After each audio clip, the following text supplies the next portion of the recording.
Ayan, nabudol na naman kami. Nabudol na naman ako ng ate. Nagpabili siya ng ganyan. Unbox natin para malaman nyo. Excited yan. Bali pa dalawang order ko na yan. Repeat order ko na yan. Alam nyo ba kung bakit ako nag-repeat order? Ayan o. Mas excited pa yung mga bata sa nag-order. Ano ba yan? Nabablangko na naman ako. Ano ba yan? Ang hirap din talaga mag-voice over talaga. So, ayan. Repeat order ko na yan kasi yung unang order ko, wala si ate. Nasa school. Siyempre, ang nagbukas ang kapatid niya na naman. So, alam mo ba, ang sabi ng kapatid niya, Mama, akin na lang to. Order mo na lang ulit si ate, ha? I love you, mama. Si ako naman, okay, sige. Ay, bakit ganon tutoy? Pagdating naman ni ate, para hindi magalit. I-order na lang ulit kita, ha? Kasi maganda pala. Kaya o-order ulit tayo. Kay Utoy muna yung naunang order kasi nagamit na niya, luma na agad. Kaya dapat yung padalawang iyo.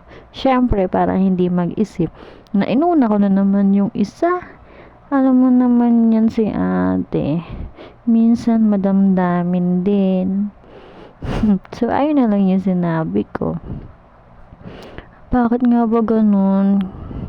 Yung kapatid niya lagi na lang kay agaw-agaw. Gusto din kung anong meron ng ate niya, meron din siya. Ganon din ng ate niya. Kung anong meron siya, kung anong meron si Tutoy, meron din siya. Hay, ang hirap ng ganon. Pero sige, kung doon kayo masaya. Pero wag niya ako minsan pilitin, ha? Kasi syempre, tayo nagtitipid din. Alam niyo naman yan. Basta magbait kayo, bibigay ko sa inyo lahat. So, ayan. Yan nga pala ang digital fan niya. Yan ay sinacharge siya. 6,000 ma yan. Matagal siyang malobat, kaya okay siya sa school.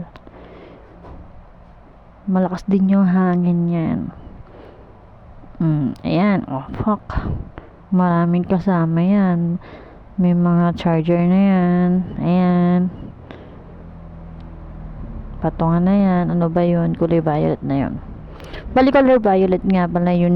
Mini fan na yun. Pero para siyang blue. Ang layo ng kulay. Pero pagka naman personal, violet naman siya. So, ayan no. Ang lakas ng hangin yan. Kaya nag-repeat order din talaga ako. So, okay naman siya. Kaya yun lang. Bye-bye.